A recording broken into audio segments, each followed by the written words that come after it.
The sun hung low over Sable Creek, casting long shadows across the weathered buildings that lined its single dusty main street. It was a town that knew hardship, yet thrived on the calloused hands and unwavering spirits of its people. Farmers worked from dawn till dusk, coaxing life from the stubborn soil, building something from nothing, a community where an honest day's work meant something. That peaceful existence shattered like glass when the black carriages rolled into town.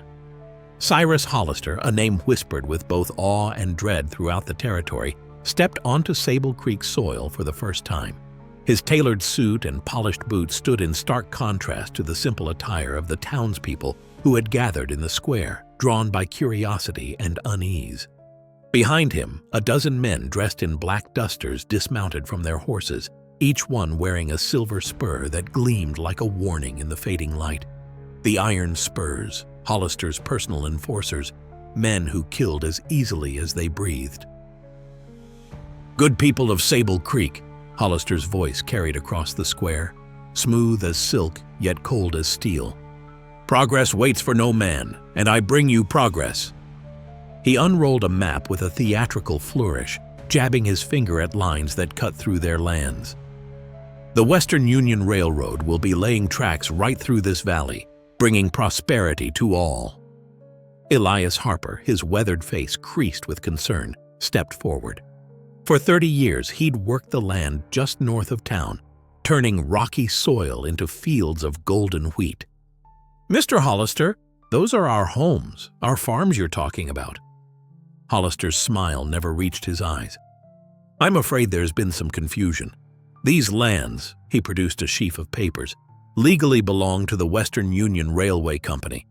I have the deeds right here, signed by the territorial governor himself." A murmur of disbelief rippled through the crowd. "That's impossible!" someone shouted. "We've worked these lands for decades."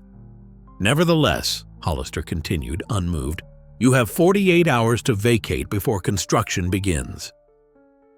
From the shadows of his blacksmith shop, Jonah Calloway watched the scene unfold, his scarred hands gripping the doorframe until his knuckles turned white. He recognized men like Hollister, had seen too many during the war. Men who measured human lives against profit and found the latter more valuable. His fingers instinctively reached for the revolver that was no longer at his hip, then fell away. Those days were behind him. The blood, the violence, the nightmares that still woke him in the dead of night. He'd hung up his cavalry uniform years ago, trading it for the simple life of a blacksmith. He'd vowed never to pick up a gun again. Marshal Thomas Rourke, a man whose badge seemed to have tarnished along with his principles, stepped up beside Hollister. "The law's the law, folks. These papers look official to me." As the protests grew louder, one of the Iron Spurs moved his coat aside, revealing the gleaming revolver at his hip. The message was clear. Jonah turned away, retreating into his shop as the arguing continued outside. This wasn't his fight, not anymore. But as the setting sun painted the sky blood red over Sable Creek, a part of him knew, some fights find you, whether you're looking for them or not. Have you ever heard of a story like this before? Let us know in the comments where you're watching from, and if you've experienced the impact of powerful interests trying to take what isn't theirs. Dawn broke over Sable Creek with the sound of splintering wood and desperate pleas. Hollister's men moved through the outlying farms like a plague, tearing down fences and forcing families from their homes. Children cried as wagons were loaded with whatever possessions could be salvaged, a lifetime of memories reduced to whatever would fit on a single cart. The Tanner family watched as their barn, built by 3 generations of hands, was reduced to kindling. Old Man Jenkins stood in front of his cabin with a shotgun until 3 Iron Spurs dragged him away, his boots leaving furrows in the dirt as he struggled. By midday, black smoke rose from the eastern fields where crops had been put to the torch, the scent of burning wheat hanging heavy in the air. Back in town, the farmers gathered in the church, the only place Hollister's men seemed reluctant to enter. Elias Harper, his face still bruised from a confrontation that morning, addressed the crowd. "They can take our land, but not our dignity," he said. his voice steady despite the gash above his eye. "We must stand together. Show them we won't be bullied from our homes." Outside, Marshal Rourke leaned against a hitching post, watching the proceedings through the open church doors. He'd been Sable Creek's lawman for 15 years, but the weight of Hollister's gold in his pocket seemed to have bent his spine like a sapling in a storm. "I'm telling you, folks, don't make this harder than it needs to be," Rourke called out, his voice a mix of authority and something that might have been shame. "Nobody needs to get hurt here." By afternoon, the farmers had organized. 24 men and women formed a line across the main road leading to the remaining farms, armed with nothing more than pitchforks, old hunting rifles, and determination. Silas Kane, Hollister's enforcer, rode up to the blockade, flanked by Iron Spurs. Kane was a mountain of a man with eyes like ice chips and a reputation that made even hardened gunmen step aside. "Move," Kane commanded, his voice a gravelly rumble. Elias Harper stepped forward, hands raised in peaceful gesture. "This is our land, Mr. Kane. We've worked it, bled for it, buried our kin in it. We're not leaving." Kane's movement was shockingly fast for a man his size. One moment he sat astride his horse, the next his fist connected with Elias's jaw, sending the older man sprawling in the dust. Before anyone could react, Kane was on him, boots striking ribs with sickening thuds, while the farmers watched in horror, frozen by the sudden brutality. When Kane finally stepped back, Elias lay motionless in the dirt, blood trickling from his mouth. "Anyone else feel like being a hero?" Kane asked, scanning the crowd. One by one, the farmers lowered their eyes, their blockade dissolving as they rushed to help Elias. Later that evening, Anna Sinclair, her apron still spotted with Elias's blood, found Jonah Calloway at his forge, the rhythmic clanging of hammer on metal drowning out the sounds of distant destruction. "How much longer will you pretend this isn't happening?" she demanded, her voice cutting through the noise. "They're killing us, Jonah. Everyone knows what you did in the war, the man you were." Jonah didn't look up, his hammer striking the glowing metal with increased force. "That man is dead," he said flatly. "I buried him at Antietam, alongside too many good men." "Then I guess we'll bury the rest of this town without you," Anna replied, turning to leave. She paused at the door. "We know you're afraid, Jonah. So are we." The flames reached toward the heavens, hungry tongues of orange and red licking at the night sky. Jacob Tate had refused to leave his homestead, the land his father had died defending during the Apache raids 10 years prior. Now, his defiance cost him everything. His screams echoed across the valley before falling silent, leaving only the crackling of burning timber and the soft weeping of the wind. By morning, Sable Creek awoke to the acrid scent of smoke and ash. 3 farms burned during the night, strategic targets chosen to break the will of those still resisting. Women clutched their children close as they gazed at the blackened ruins. Men stood with hats in hand, eyes hollow with grief that quickly hardened into something dangerous. "They burned him alive," whispered Seth Morgan, Jacob's neighbor who'd witnessed the attack from the safety of a nearby ridge. Kane and 4 others. Jacob was still inside when they lit the torch. The word spread through town like wildfire, transforming sorrow into rage. Someone threw a rock through the window of the hotel where Hollister and his men had taken residence. Another slashed the saddles of the Iron Spurs horses. Small acts of resistance, but enough to earn swift reprisal. By noon, 2 farmers hung from the branches of the old oak tree at the edge of town, a warning written in blood. Inside his forge, Jonah Calloway worked the bellows, watching sparks dance upward like fireflies escaping into darkness. Behind closed eyes, he saw different flames, burning wagons outside Richmond, the screams of wounded horses, men with blue and gray uniforms alike consumed by fire. The war might have ended a decade ago, but for Jonah, certain memories remained razor sharp. "I said I was done," he muttered to himself, reaching for a bottle hidden beneath his workbench. The whiskey burned a familiar path down his throat, momentarily dulling the clamor of ghosts that haunted him. But as night fell, Jonah found himself standing over an old trunk pushed far beneath his bed. The brass lock, untouched for years, reflected the lamplight as he turned the key. Inside lay the remnants of another life. A cavalry officer's uniform, folded with military precision and wrapped in oilskin. A Colt revolver that had seen too much use.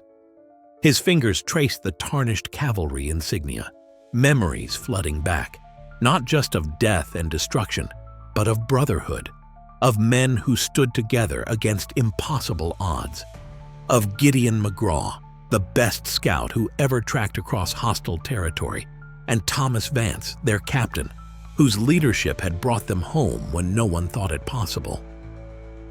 Before dawn, Jonah was on horseback, riding hard toward the mountains.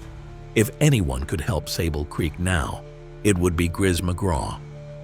The mountain man had retreated into the wilderness after the war, the weight of too many dead weighing on his soul. But if anyone could track and outwit Hollister's men, it would be him. As Jonah disappeared into the shadowy foothills, he didn't notice the lone rider watching from a distant ridge. The man sat motionless, a Spencer carbine resting across his saddle, observing the town through a brass spyglass. His coat, once Union blue, had faded to the color of storm clouds, and the badge pinned to his chest caught the first light of dawn. Thomas "Tomahawk" Vance had come to Sable Creek with purpose, and he'd arrived just in time to watch it burn. The mountain trail grew steeper as Jonah pushed deeper into the wilderness. 3 years ago, he'd helped Grizz McGraw build a cabin up here, tucked away in a hidden valley where the nightmares couldn't find him. At least, that had been the hope. Jonah crested a ridge and spotted thin smoke rising between the pines. He approached cautiously, knowing Grizz's tendency to shoot first when surprised. The cabin came into view, a sturdy structure of rough-hewn logs with pelts stretched on frames outside. 3 traps hung from a nearby tree, waiting to be set. "You always were loud as a wounded buffalo," a gruff voice called out. Gideon Grizz McGraw emerged from the trees, a hunting rifle cradled in his massive arms. His beard was longer, streaked with more gray than Jonah remembered, but his eyes remained sharp as hawks. "Good to see you too, Grizz," Jonah said, dismounting. The mountain man snorted. "Didn't say it was good, just that you're loud." Despite his words, a hint of a smile played beneath his wild beard. "Coffee's hot inside. Suppose you'll be wanting some." Inside the Spartan cabin, Jonah explained Sable Creek's situation while Grizz listened silently, staring into his coffee cup as if it held some answer. "So now you're fighting for farmers," Grizz finally said. "Thought you hung up your guns." "I did. But they're burning people alive, Grizz. Women and children being forced from their homes. And you think 2 broken-down cavalry boys can stop a railroad baron with an army?" Grizz shook his head. "The war broke something in us, Jonah. You know it. I know it." "It didn't break everything," Jonah insisted. "We still know how to fight." Grizz stood suddenly, pacing the small cabin. "Fighting's what put me up here in the first place. Every night I see them. Shiloh, Chancellorsville, Cold Harbor. All those boys we buried." His voice cracked. "What good did any of it do?" "This isn't about the war," Jonah said quietly. "It's about stopping men who think they can take whatever they want, whoever they hurt." Silence stretched between them, broken only by the crackling fire. Finally, Grizz reached for a worn leather pack hanging by the door. "3 days," he growled. "I'll give you 3 days. After that, I'm going back to my mountain." They rode into Sable Creek as dusk settled over the valley. The town had changed in just 2 days, windows boarded, streets nearly empty, fear hanging heavy as fog. They tied their horses outside the smithy, only to find a stranger waiting inside, a tall, lean figure seated calmly in the shadows. "Took you boys long enough," the man said, stepping into the lamplight. The years had etched new lines around his eyes, but the straight-backed bearing of Captain Thomas "Tomahawk" Vance was unmistakable. "Captain?" Grizz's voice was barely a whisper. "Not for a long time now," Vance said, tapping the U.S. Marshal's badge on his chest. Just tomahawk these days. "What are you doing here?" Jonah asked, instinctively standing at attention despite the years between them. Vance's expression hardened. "Same as you, I expect. Watching land grabbers and thieves hide behind paper laws while they steal from honest folk." He placed a folder on the table. "I've been tracking Hollister's operation across 3 territories. Forged deeds, bribed officials, murdered homesteaders." "You're here officially?" Grizz asked. Vance's smile was cold. "Let's just say I've been given wide latitude to investigate. And if Hollister's men happen to catch some lead during that investigation," he shrugged. "Hazards of the job." The 3 men stood in a triangle of light, former brothers-in-arms reunited in the shadow of coming violence. Outside, a rider galloped past, bringing news that chilled their blood. Hollister had sent for the Gallows Gang, cutthroats known throughout the territory for their brutality. The war for Sable Creek was about to escalate. The old barn behind Anna Sinclair's store became their headquarters. Men and women who'd spent their lives coaxing crops from stubborn soil now gathered in the pre-dawn light to learn the art of war. Their faces, once marked only by sun and honest toil, now bore the harder lines of determination and fear. "A rifle ain't a plow," Grizz barked, adjusting a farmer's grip on an old Springfield. "Hold it like you mean it, or you might as well throw rocks." Jonah moved among them, demonstrating how to take cover, how to time their shots. The cavalry tactics he'd learned fighting Comanches now adapted to defend farmland. "Don't bunch up," he instructed. "1 cannon shell or dynamite stick will take out 5 men standing together." From the hayloft above, Tomahawk Vance observed the makeshift militia with a critical eye. "They're farmers, not soldiers," he said quietly when Jonah joined him during a break. "Half of them have never fired a shot in anger." "They're fighting for their homes," Jonah replied. "That counts for something. It counts for courage, not skill." Vance sighed. "Hollister's brought in 20 more Iron Spurs from the east, and the Gallows Gang will arrive within days. How many will die to protect land that might still be lost?" Outside, Grizz was showing the men how to dig rifle pits and build barricades. His massive hands shaped miniature terrain models in the dirt, explaining how to funnel attackers into killing zones. The farmers listened intently, calloused hands now gripping weapons instead of tools. "We can't match them gun for gun," Jonah acknowledged, "but we can make them pay in blood for every inch." By afternoon, the first defensive measures appeared across Sable Creek. Barrels and wagons created makeshift barriers at strategic points. Women melted down lead for bullets while children collected anything that might slow an attacker. Broken glass, scrap metal, even caltrops fashioned from bent nails. "This is still my town," Marshal Rourke protested, watching the activity from the jailhouse porch. "You're pushing these people toward a slaughter." "You stopped being a marshal when you took Hollister's money," Tomahawk replied coldly. "Go back to your whiskey." As dusk approached, Elias Harper, still bandaged but standing straight, led a team of 6 men toward the railroad supply depot outside town. Moving like shadows, they caught the 2 guards unaware, binding and gagging them before setting fire to the wagons loaded with dynamite and rail spikes. The explosion lit up the night sky, a fiery beacon of defiance that could be seen for miles. Back in town, Anna Sinclair watched the distant flames from her store window. "Will it make a difference?" she asked Jonah as he joined her. "It buys us time," he answered honestly. "Every delay costs Hollister money, maybe enough to make him reconsider." Anna's hand found his scarred palm against work-roughened fingers. "I saw Marshal Rourke meeting with one of Hollister's men behind the saloon. He's told them about you 3, that you're war veterans organizing resistance." From the shadows across the street, one of Kane's men watched the store, noting who entered and left. Hollister's spies were everywhere now, gathering information, identifying leaders. That night, as the farmers returned to their remaining homes to snatch a few hours' sleep, Jonah, Grizz, and Tomahawk sat around a table in Anna's storeroom, a map of Sable Creek spread before them. "Tomorrow," Jonah said quietly. We'll find out if farmers can become warriors. The bodies were discovered at first light, swinging gently in the morning breeze.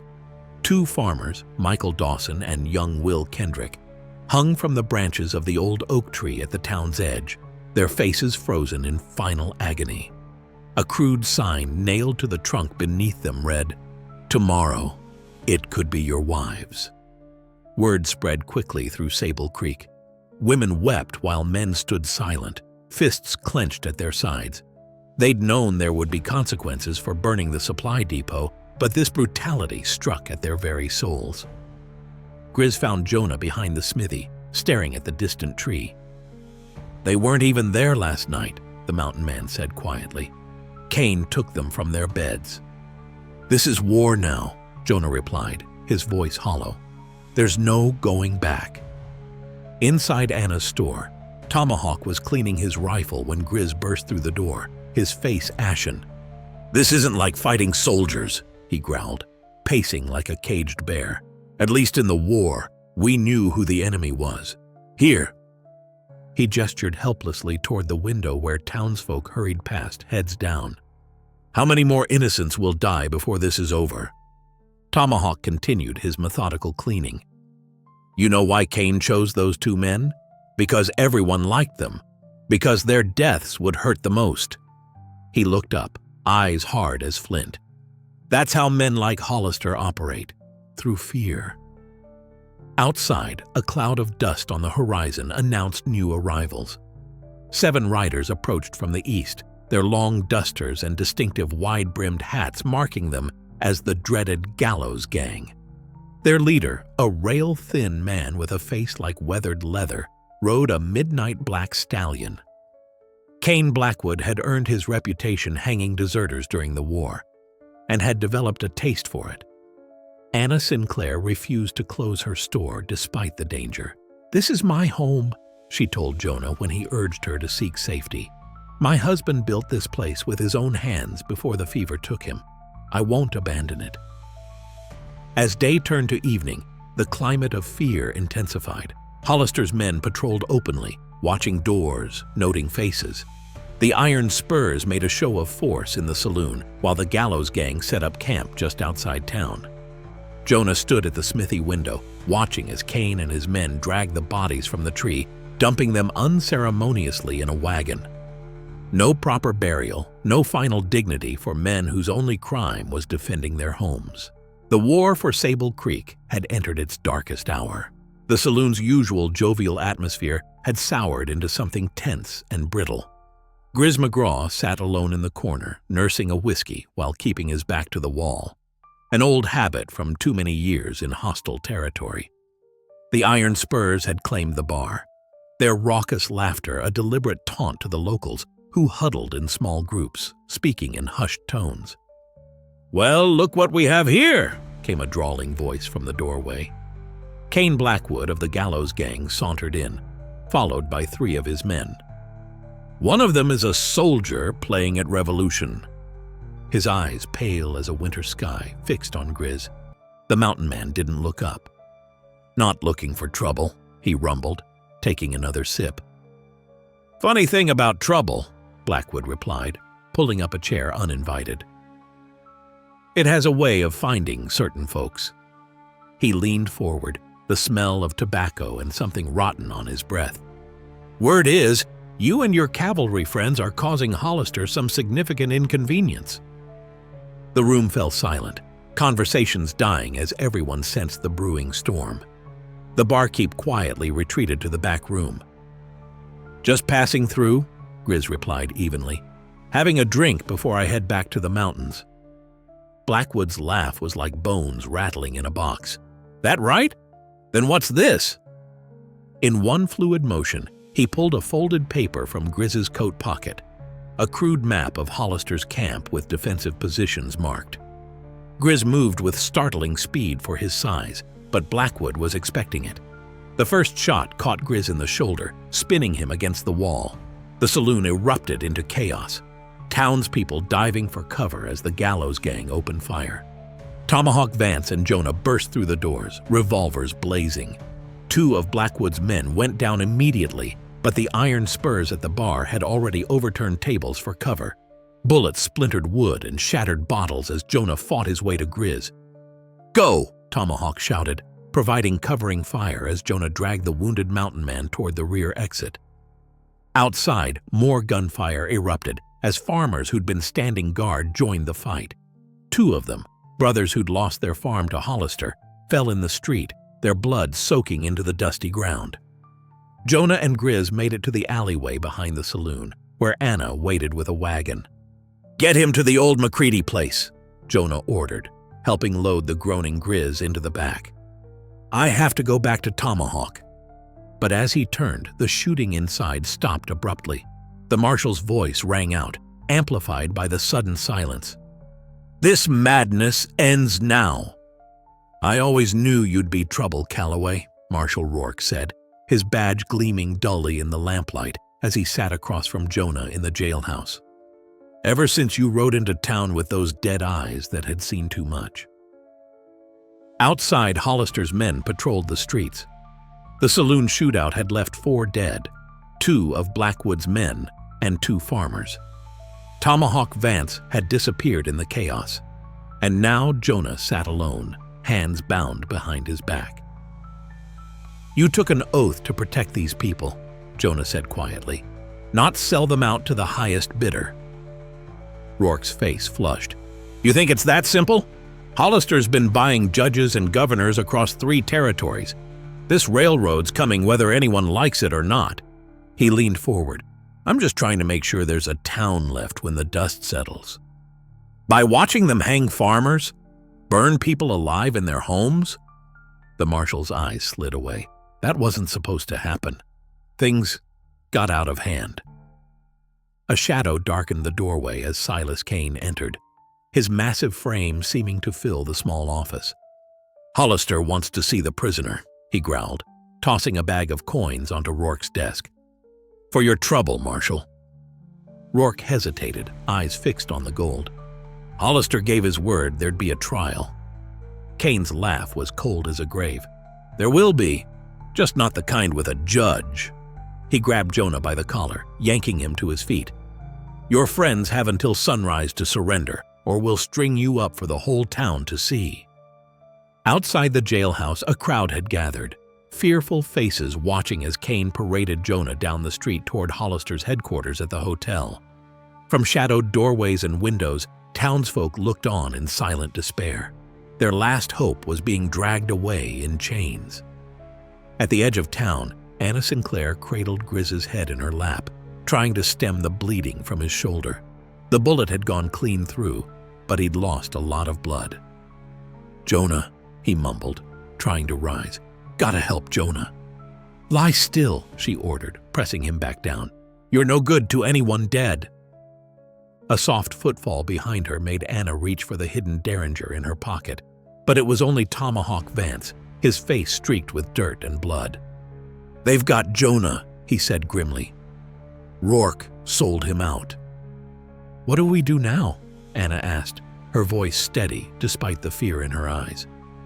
Tomahawk checked his ammunition, grim determination hardening his features. "We get him back. Sunset gives us cover, and we'll need every farmer who can still hold a gun." From his hotel window, Hollister watched Kane bring in the prisoner, a cold smile playing across his lips. Everything was falling into place. Dusk painted Sable Creek in shades of crimson and gold as Anna moved among the remaining farmers, passing out weapons and ammunition. 20 men and women, all that remained of the resistance, gathered in the abandoned barn at the edge of town. "Hollister's keeping Jonah in the hotel cellar," Tomahawk explained, sketching a rough map on the dirt floor. "Kane and 4 Iron Spurs are guarding him. The rest are patrolling the perimeter or drinking at the saloon." Grizz, pale but standing, his shoulder bandaged tight, traced a finger along the map. "We need a distraction, something to draw their attention away from the hotel."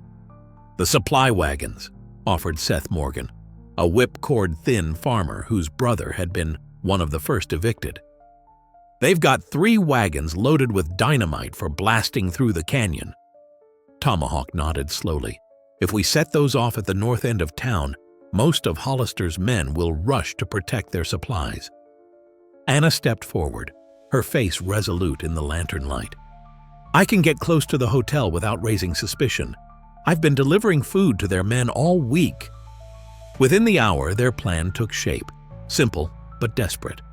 Half the farmers would create a diversion at the north end of town, while Anna, Tomahawk, and a small group slipped into the hotel to free Jonah. Grizz, still too weak to fight effectively, would coordinate from the rooftop of the general store, using rifle fire to provide cover when needed. Midnight found Anna approaching the hotel's back entrance, a basket of bread balanced on her hip. The guard, an Iron Spur who'd been openly leering at her for days, grinned as she approached. "Bit late for deliveries, ain't it?" Anna forced a smile. "Cook wanted fresh bread ready for morning. Hollister likes his toast." The guard made a show of checking her basket, his hands lingering longer than necessary. "Go on then," he said finally, stepping aside. In the kitchen, Anna quietly set down the basket and checked her watch. 3 minutes until the distraction. She slipped a kitchen knife into her apron and moved toward the cellar door. The explosion, when it came, shook the entire building. Shouts and gunfire erupted immediately as Hollister's men scrambled to respond. The guard at the cellar rushed upstairs and Anna seized her moment, darting down the steps. She found Jonah chained to a support beam, his face bruised and bloodied. "Took you long enough," he managed, attempting a smile despite split lips. "Had to finish my baking," she replied, working on his chains with the knife. Above them, the firefight intensified. Tomahawk and the farmers had stormed the hotel's front entrance, driving back the remaining guards. More explosions rocked the north end of town, where Seth and the others were destroying Hollister's supplies. As Anna finally freed the last chain, Jonah staggered to his feet. "Kane?" he asked, his voice a rasp. "Upstairs with Hollister, last I saw." Something dangerous flickered in Jonah's eyes. "Then that's where I'm headed." "Not without this," Anna said, pulling a revolver from beneath her skirt and pressing it into his hand. Outside, the night had erupted into all-out war. Flame and smoke transformed Sable Creek's main street into a vision of hell. Stray bullets shattered windows while townspeople huddled in cellars and root cellars, praying the violence would pass them by. The resistance fighters moved through the shadows, striking and retreating as Tomahawk had taught them, making themselves elusive targets. From the hotel's second-floor window, Cyrus Hollister watched in mounting rage as his carefully constructed plan descended into chaos. 3 supply wagons lay in burning ruins, and half his men were either wounded or pinned down by surprisingly accurate fire from the farmers. "Find Blackwood," he bellowed at Kane. "I want those farmers wiped out by dawn." Kane grunted acknowledgement, but the look in his eyes had changed. For the first time, doubt had crept into his brutal certainty. The gallows gang scattered when the shooting started. Blackwood took 4 men to flank around the south end. "Then do it yourself. Burn them out if you have to." Outside, Grizz McGraw's voice boomed through a bullhorn from his position on the general store roof. "Hollister, your men are deserting. Surrender now and face justice, or burn with your railroad dreams." As if to emphasize his point, another explosion rocked the north end of town. The farmers had found Hollister's cash reserves, payment for the workers who were supposed to arrive tomorrow, and set it ablaze. Thousands of dollars in banknotes now fluttered through the air like deadly confetti, some burning, others carried away by the hot winds. Jonah and Anna emerged from the hotel's side entrance, firing at 2 Iron Spurs who'd been guarding the stairs. Across the street, Tomahawk provided covering fire as they dashed toward the relative safety of the livery stable. "We need to reach the canyon pass," Jonah said, checking his borrowed revolver. "Hollister's got reinforcements coming at dawn, 30 more men with heavy weapons." "The pass is too heavily guarded," Anna replied. "Kane stationed 6 men there after the first attacks." A shadow fell across the stable entrance. They spun, weapons raised, but it was only Seth Morgan, his face streaked with soot. "Hollister's men are pulling back to the hotel," he reported breathlessly. "They're going to make their stand there." The battle's momentum shifted with each passing minute. Farmers fell, good men and women who'd taken up arms to defend their land. But Hollister's forces were diminishing too, caught by surprise and outmaneuvered by Tomahawk's strategic mind. In the chaos, Grizz McGraw disappeared from his rooftop position. No one saw him slip away, a determined look, hardening his bearded face as he headed toward the canyon pass alone. At the hotel, Kane gathered the remaining Iron Spurs, 17 men prepared to sell their lives dearly. "We hold here until reinforcements arrive," he ordered, distributing ammunition. "Kill anything that moves in the street." Outside, the farmers regrouped behind overturned wagons and barricades. Dawn was approaching, painting the eastern sky with the first hints of gray. The final battle for Sable Creek was about to begin. Jonah checked his ammunition, then looked at Anna. "Stay here." "Not a chance," she replied, reloading her pistol with steady hands. From the north came the rumble of distant thunder, or perhaps something more ominous. The thunder from the north wasn't thunder at all. The ground beneath Sable Creek trembled as a massive explosion tore through the canyon pass. Dust and debris rose in a towering cloud visible even from town. For a moment, all gunfire ceased as both sides stared in confusion. "The pass," Tomahawk whispered, realization dawning in his eyes. "Grizz." The mountain man had taken the last of their dynamite, enough to bring down the canyon walls. No reinforcements would reach Hollister now, but the price had been Grizz's life. Jonah's grief transformed instantly to cold rage.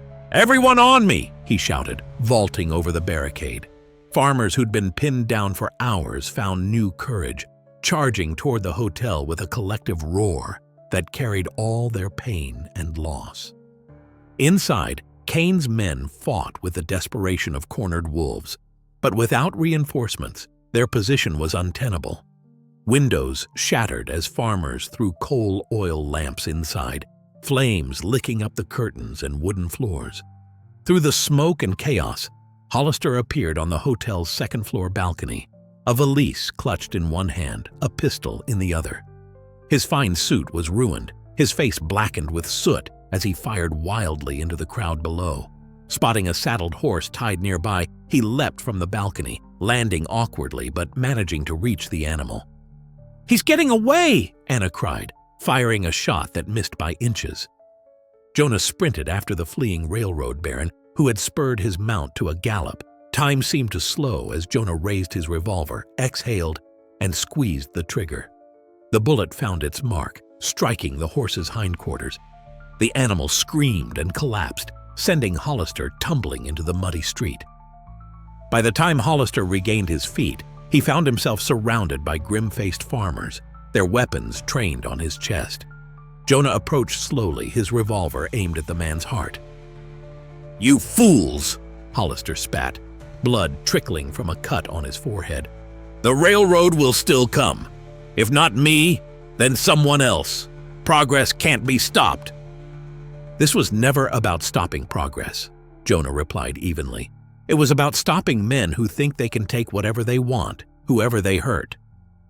As the farmers closed in, their faces twisted with righteous fury, Tomahawk stepped forward. "He needs to stand trial," he insisted. "Face justice for what he's done, for Jacob Tate, for the others who died." Anna joined him. "Hanging him won't bring back our dead." The crowd hesitated, torn between vengeance and the law they claimed to be defending. In that moment of indecision, a single shot cracked through the dawn air. Hollister jerked, a look of surprise crossing his face as a crimson stain blossomed on his chest. All eyes turned to the source.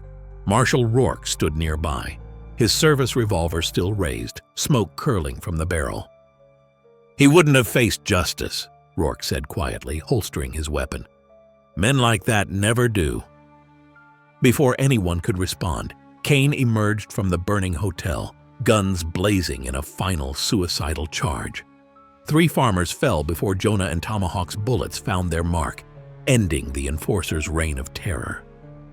As the sun rose fully over Sable Creek, the survivors stood amid the smoking ruins, victory and grief mingling in equal measure. 1 month after the battle, Sable Creek began to show signs of healing. Charred buildings were being rebuilt, crops replanted in fields that had been scorched only weeks earlier. The railroad plans lay abandoned. Hollister's death and the subsequent investigation had revealed his corruption, invalidating his land claims and restoring ownership to the original farmers. On a hill overlooking the town, a simple wooden cross marked the spot where they'd buried Grizz McGraw. Nobody had been recovered from the canyon avalanche, but the memorial stood as testament to his sacrifice. Jonah stood before it now, hat in hand, the wind rustling through the prairie grass. "Never thought he'd go out like that," Tomahawk said, joining him. "Always figured Grizz would die in those mountains of his, old and ornery." In town, changes came swiftly. Marshal Rourke had surrendered his badge, choosing to ride out rather than face the mixed gratitude and condemnation of those he'd failed. Anna Sinclair had been elected town representative, organizing the rebuilding efforts and establishing protections against future land grabbers.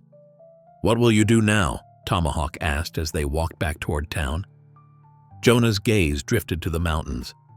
"I'm not sure I belong here anymore. Too many ghosts." "You could come with me," Tomahawk offered. "The marshal's office has been tracking 3 more operations like Hollister's." That evening, Anna pressed a leather satchel into Jonah's hands. "Provisions. And this." She handed him a folded paper, a deed. "Your smithy and the land around it. No matter where you go, you'll always have a home here." By morning, his horse was saddled, Tomahawk waiting patiently nearby. They rode out as the sun created the eastern hills, casting long shadows before them. Behind them, Sable Creek stood as testament to what ordinary people could accomplish when pushed too far, and what sacrifice truly meant. If you thought this was wild, you won't want to miss what happens in the next video.